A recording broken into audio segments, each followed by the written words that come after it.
Hello friends, அனைவருக்கும் வணக்கம். நான் உங்கள் மிஸ்டர் மார்க்கெட்டர். தர்மத்தின் வாழ்வதனை சூதுகவும் தர்மம் மறுபடியும் வெல்லும் அப்படிங்கிற ஒரு பழமொழி நான் படிச்சிருக்கேன். ஸோ அதுக்கேற்ற மாதிரி நம்மளுடைய மை வீத்திராஸ் நிறுவனர் சக்தி ஆனந்தன் பார்த்தீங்கன்னா கைது செய்யப்பட்டார். ஸோ நேற்று வியாழக்கிழமை கிட்டத்தட்ட 16ஆம் தேதி ஈவினிங் ஒரு 6:30 மணி அளவில் அவர் ரிலீஸ் செய்யப்பட்டார். ஸோ அதுக்கப்புறமேட்டு அந்த கேஸ் என்னாச்சு அப்படிங்கிற டீட்டெயில்ஸ் எல்லாமே டவுட்ஸ் எல்லாருக்குமே இருந்திருக்கும், எனக்கும் இருந்துச்சு. ஸோ அதுக்காக நான் என்ன பண்ணேன் அப்படின்னா, அந்த கேஸ் டீட்டெயில்ஸோட சிஆர் நம்பர் கண்டுபிடிச்சி அதை இ கோர்ட் சர்வீசஸ் கோர்ட்டில் போட்டு அந்த ஸ்டேட்டஸ் செக் பண்ணி பார்த்தேன். ஸோ பார்த்தீங்க அப்படின்னா உங்களுக்கே தெரியும், கிட்டத்தட்ட decision date first hearing date 14/12 ஆரம்பிச்சுது. ஸோ ஃபஸ்ட்டு ஹியரிங்லேயே பார்த்தீங்கன்னா டிசிஷன் டேட் 15/12 கேஸை டிஸ்போஸ் பண்ணிட்டாங்க.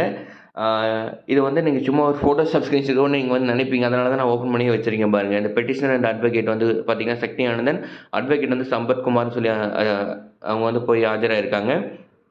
அண்ட் பார்த்தீங்கன்னா மேலே இந்த சிஎன்ஆர் நம்பர் இருக்குது பார்த்தீங்களா, இந்த சிஎன்ஆர் நம்பரை இ கோர்ட் சர்வீசஸ் வெப்சைட்டில் போயிட்டு நீங்களே கூட போட்டு இதோடைய டீட்டெயில்ஸ் செக் பண்ணி பார்த்துக்கலாம். இப்போ எவ்வளோ யூடியூபர்ஸ் எல்லாருமே எவ்வளோ நெகட்டிவாக மதன் கவரியிலேருந்து கிட்டத்தட்ட local YouTube channel tech engineering அவங்க வாய்ஸ் ஆஃப்ல அட்வொகேட்ஸு எல்லாருமே கேஸ் கொடுத்து பண்ணாங்க இல்லையா.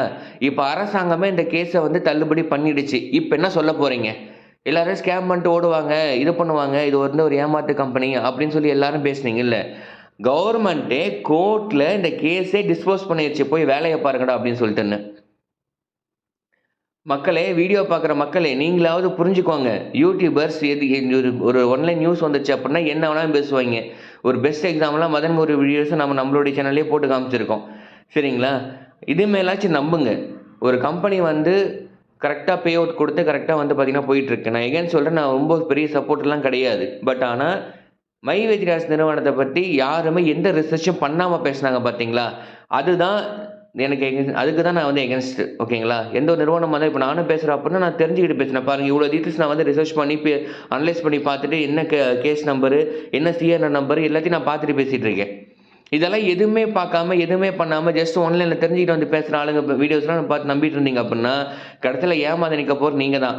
5 வருஷம் ஒரு கம்பெனி ரெண்டானா கூட 5 வருஷத்தில் அதை யூஸ் பண்ணவங்க 5 வருஷத்தில் ஒரு கோடீஸ்வரன் ஆயிடுவாங்க. வேடிக்கை பார்க்குற நீங்கள் கடைசி வரைக்கும் வேடிக்கை பார்க்குற மக்கள் கூட்டமாக தான் இருப்பீங்க. ஸோ இதனால் நீங்கள் போய் இதில் ஜாயின் பண்ணுங்க நான் சொல்ல. பட் ஆனால் லைஃப்பில் ஏதாவது ஒரு ரிஸ்க் எடுக்கணும். ஒரு நல்ல கம்பெனி, அது இந்த மாதிரி ஒரு ஸ்டாண்டர்டான ஒரு கம்பெனி இருக்குது அப்படின்னா ஒரு ரிஸ்க் எடுக்கலாம், தப்பு இல்லை. அது எந்த கம்பெனி மட்டும் இல்லை, எந்த கம்பெனி இருந்தாலும் உங்களுக்கு நம்பிக்கையாக இருந்துச்சுன்னா, உங்களுக்கு நம்பிக்கை இருந்தால், எனக்கு இந்த கம்பெனி ஓகே நல்லா போகணும் ஒரு கெஸ் இருக்குது அப்படின்னா, ஏன்னா இது ஒரு பிஸ்னஸ் தான். பிஸ்னஸ்னால் லாபமாக இருக்கும், நஷ்டமும் இருக்கும், கரெக்டாக. ஸோ அப்படி இருக்கும்போது ஓகே, இப்போதைக்கு இது எனக்கு இந்த ட்ரெண்டுக்கு இது கரெக்டாக இருக்குன்னு எனக்கு தோணுது, இது ஒரு 5 வருஷம் இந்த கம்பெனி போகணும்னு தோணுதா, தயவு செஞ்சு பண்ணுங்கள். அது உங்களுடைய தனிப்பட்ட விருப்பம், செய்வதும் செய்யறதும் உங்களுடைய தனிப்பட்ட விருப்பம். ஆனால் யூடியூபர்ஸோட வீடியோ பார்த்து மட்டும் இன்ஃப்ளூயன்ஸ் ஆகாதீங்க. பாருங்கள், எம்டிஆர் சக்தி ஆனந்தன் வெளியே வந்துட்டார், கேஸும் டிஸ்போஸ் ஆகிடுச்சு. இது நெட்வொர்க் மார்க்கெட்டிங் இண்டஸ்ட்ரியில் ஒரு பெரிய ஒரு அச்சீவ்மெண்ட் சொல்லலாம். ஏன்னா ஃபஸ்ட்டு டைம் ஒரு கேஸ் போயிட்டு without any evidence case same day dispose ஆகிருக்கிறது அப்படிங்கிறது ஒரு நெட்வொர்க் மார்க்கெட்டிங் இண்டஸ்ட்ரிக்கு ஒரு நல்ல விஷயம். இன்னும் இதை தொடர்ந்து நிறைய கம்பெனிஸ் எல்லாம் இந்த மாதிரி நல்ல கம்பெனிஸ் வரணும். மக்களுக்கு ஒரு ப்ராஃபிட் இருக்கிற மாதிரி, பயனடைகிற மாதிரி இன்னும் நிறைய கம்பெனிஸ்கள்னு வரணும். அதுக்கு ஏமாற்றிட்டு போகிற கம்பெனிலாம் வரணும் நான் சொல்ல. பட் நல்ல கம்பெனிஸ் இன்னும் நிறைய கம்பெனிஸ் வரணும்.